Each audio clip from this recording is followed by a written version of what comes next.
Okay, thank you. Can everybody hear me? Takes a little bit of getting used to this format for the first time. Welcome, everybody. Good afternoon. This may be the end of a very long day. I'm Giuseppe Di Carlo. I work for WWF. I have the pleasure of hosting this event together here with my colleagues. This evening, the idea of this event is to talk about what I believe it's a very important discussion, which I think we heard quite a lot about the last day or so, which is the 30% target, and specifically for the Mediterranean, the challenges and the opportunities as well.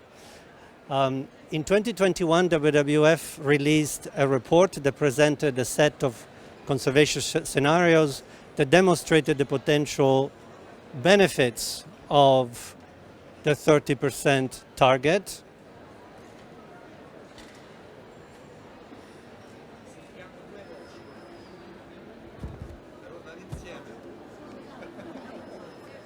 You don't send it, so There's an echo. there's an echo. Yeah, but this is not only for you all the time like that. Okay, I try again.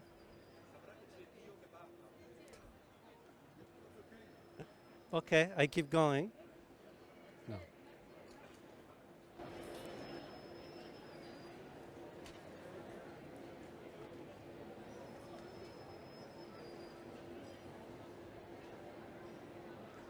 Okay, let's try again.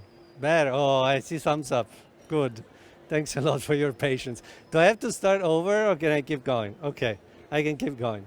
Thank you. So I was saying in 2021, WWF released a report that showed a number of conservation scenarios that demonstrated the benefits of the potential 30% target. So if we were to protect 30% of the Mediterranean, what will we gain in terms of, for example, fish biomass, which is quite outstanding, especially if you take it as a sub-basin level. And we did that report in collaboration with the CNRS, and I'm happy that Joaquin Claudet is sitting here with us, together with Ecopath International and the Spanish CSIC.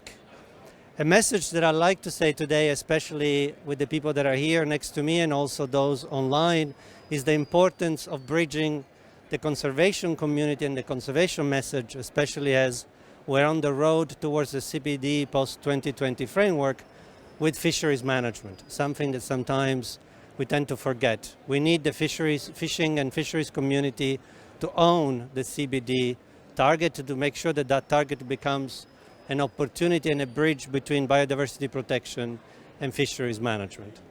For this reason, I have the pleasure to sit next to Tatiana Hema, the recently appointed coordinator of the UNEP-MAP Secretariat at Barcelona Convention, Mr. Heidi Shabili, from Director General of the Ministry of Environment of Tunisia.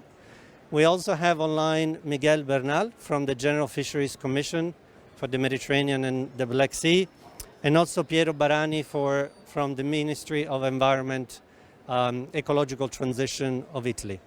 Before we begin, we have a short video that we would like to show you.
Let me say a couple of more things before I hand over the microphone, and I promise I will not take it again.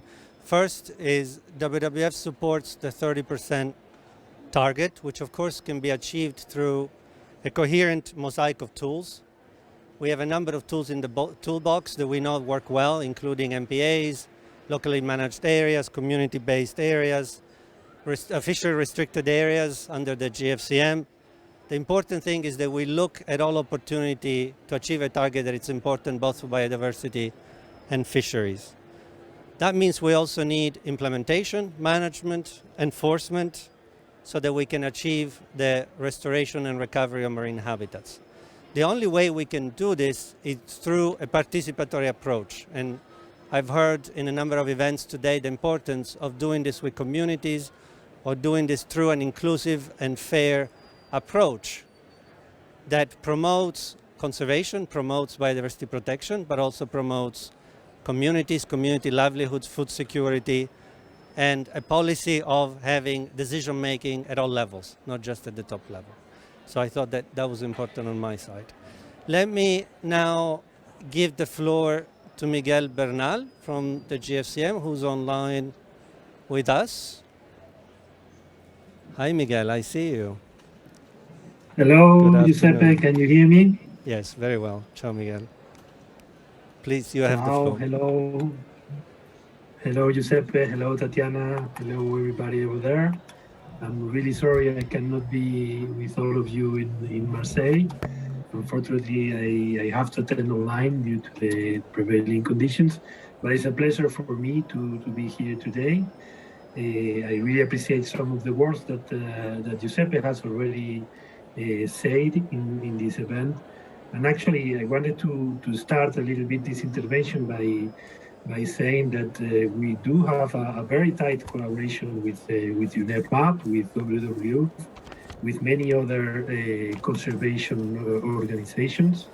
And this is not a coincidence, or it's not by chance. I think the fact that this collaboration is so tight in the Mediterranean is due to the specific nature of our seas. We all recognize in this area that has many sensitive species, many sensitive ecosystems, has many threats, that it will be impossible to deal with effective fisheries management separated from conservation priorities. And I think this is very well embedded into the own nature of the GFCM, of the General Fisheries Commission for the Mediterranean. Our mandate, our agreement explicitly recognized conservation and explicitly recognize spatial management as a tool to address both fisheries management and conservation issues. I think the way to try to deal with both things at the same time is through sustainability. And I think the Sustainable Development Goals are crucial, were crucial at the moment and continue to be crucial to explain the fact that we cannot forget about all of the services that we are getting from nature, in particular that we are getting from the sea. But we do, of course, have an obligation to make sure that these services and these ecosystems that provide these services are well preserved for future generations. I would like to mention that despite what some people may think, the area dedicated to fisheries, in particular the area dedicated to bottom contact fisheries activities, is quite restricted already in the Mediterranean. You may know that more than 60% of the Mediterranean area has more than 1,000 meters depth. And in these areas, fishing is, first of all, not very feasible in some cases, but in other also is forbidden. The GFCM has a regulation that forbids any bottom contact fishing activities below 1,000 meter depth. So we have a restricted strip of the coastal zone, what is usually called the platform and the slope, which is available for fishing activities. And this same zone is also shared by many other human activities. And of course, it is shared with many important, vulnerable, and sensitive ecosystems. And this is why spatial management is so crucial for the GFCM, because we recognize that this area where fishing activities happens needs to be very well managed. The good thing and the good message that I would like to pass here is that the GFCM has also proven that when efficient fishery restricted areas are implemented, and we have a very good example in the Jabuka Pomo pit in the Adriatic Sea, there is benefits for everybody. There is benefits for the fishing sector, and there is benefits in biodiversity conservation. We have seen that in this area, in a relatively small time and in a relatively restricted zone, it's not such a big restricted area, we see benefits both for the biomass of fish stocks, but also, for example, in the abundance of vulnerable species such as sharks. And I think this should be our contribution to sustainability. And it has to be well acknowledged that these efficient fisheries areas are contributing both to fisheries management, but also to biodiversity conservation. I think this is one of the messages that I also wanted to pass, and is in line with what Giuseppe was saying at the beginning. We need to make sure that all the stakeholders contribute. We need to make sure that also the difficulties and let's say the expenses to implement and to maintain efficient spatial management measures are shared by all stakeholders. And of course, the benefits of these restricted areas or these spatial management areas are also shared by all stakeholders. I think this is the minimum requirement to put everybody involved, to make everybody involved into reaching these effective spatial management targets. I think we personally, the GFCM needs to replicate these experiences. We need to have more effective fishery restricted areas, and this is clear, and is clear as well in our new strategy that has as a priority the identification of priority areas to be protected, the quantification on what would be the socioeconomic expenses or the socioeconomic impact, both good or bad in the short term, to implement these areas, and what are the means needed to make sure that the implementation and the monitoring of these areas is effective.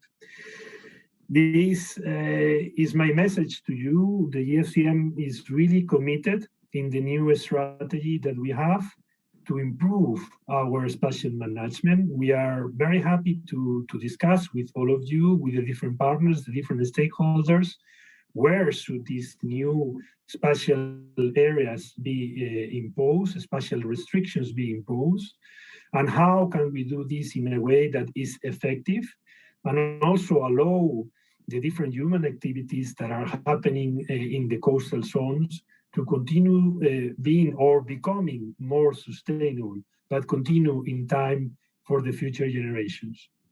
So with that, I think I'm gonna stop here, Giuseppe, and of course I'm available for further discussion if we have the time during this event.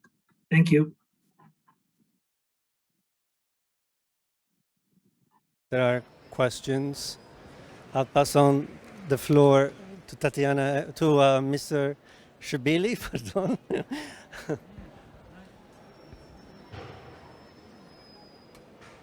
Try if it's on. You can use mine. Thank you. Je peux parler en français? Thank you for this invitation. First of all, as you know, Mediterranean is a hotspot of climate change and of loss of biodiversity. We are seeing during these last years that there are a lot of losses in biodiversity in all Mediterranean. And this is not only in Tunisia. And the effort needs to be undertaken and engaged either by Tunisia and all countries, but also by significant support of all financial partners. As you know, and as it has been said yesterday,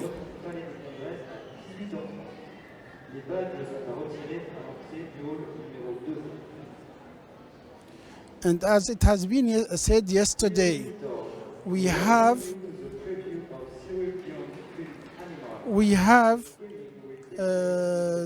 important studies that have been made by different bodies that make sure and evident that we have to go further than what we are doing.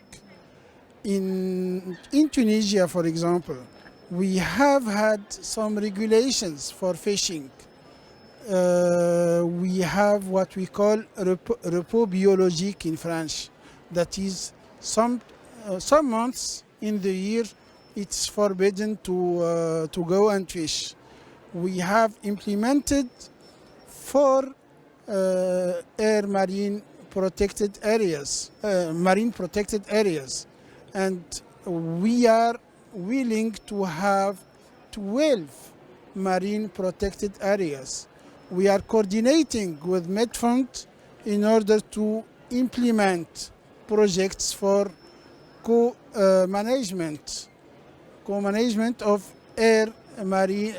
marine protected areas. My English is very good, very bad.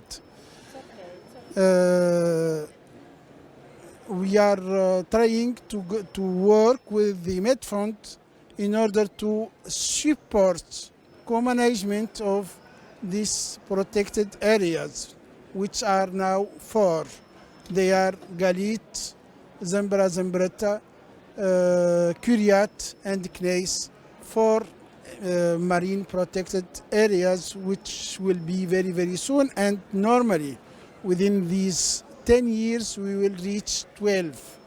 This effort is also and will be continued with the project in cooperation with the Medfund by this end of year in order to create non-take zones. Normally, we will choose some areas where it will be forbidden to go and fish. Perhaps in some zones, perhaps in the surrounding areas of the marine protected areas. As you know, it will be difficult, perhaps, in the beginning to convince people that this is the necessary solution. But we are sure that Tunisia is engaged, as all countries, to go exactly in the same way and in a coherent way as it is going to be implemented 30% by, but the will is there. But what I want to say that the will needs to be supported technically and financially by parties, by partners, by ONU, United Nations organizations, partners, financial partners. Cooperation between countries needs to be also reinforced. What I want to say is that the willing is there, and normally, as it has been said yesterday, we are living and we are seeing that there is a loss of biodiversity, and without action we are going to lose more. That's why the what needs to be said is that we work in order to implement sustainable ways of management, sustainable ways integrating beneficiaries. Perhaps there will be a small period in the beginning where it will be difficult to see the results, but I'm sure and that results will be good in a very, very short period, and I am sure that beneficiaries will be those who will push where these new regulations and these new objectives we are tending to go on. As you know, nature, our mother, needs to have the necessary importance. As we take care of our mothers, we need to take care of our Mother Nature. It's the same. Our Mother Nature now isn't in a good situation. It is ill in every part of its body. And our action, our responsibility is to act in order to let our Mother Nature in a better situation for us and for next generations. If we make a small comparison, several decades ago, nature is better than now. Our obligation is that we act together in a coherent way and with clear objectives in order to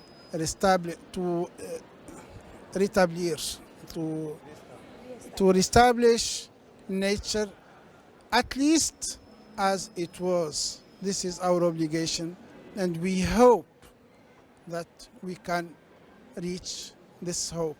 Thanks a lot.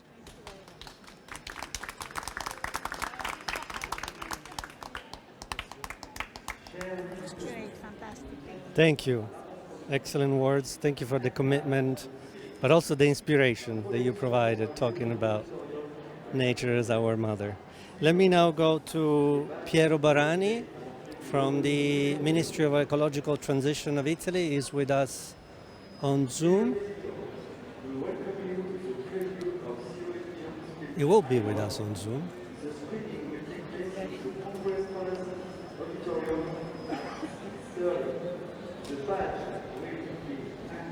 Can somebody go and have a word with this guy in the meantime? Just give us a second, please. It was great. It was perfect. Thank you. Okay. If he's not on, then he's on, but we don't have him.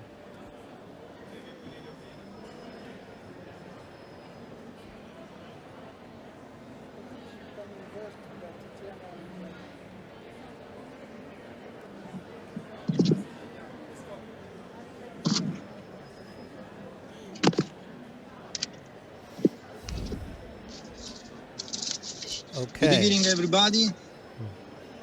Is it safe to drive and give a speech at the same time? Sorry for Okay. the link, but I have many problems. You send me? You listen? Yes, we can hear Okay, you, yes. the link. Go ahead, we can hear you. Okay, thank you. Good evening to all, and thank you for the invitation. As we know, the reference context is represented by the elements present in the European Biodiversity Strategy 2030. The Directorate General Environment of the European Commission has requested that by the end of 2023, each state define the framework on which to commit to achieve the objective of the strategy.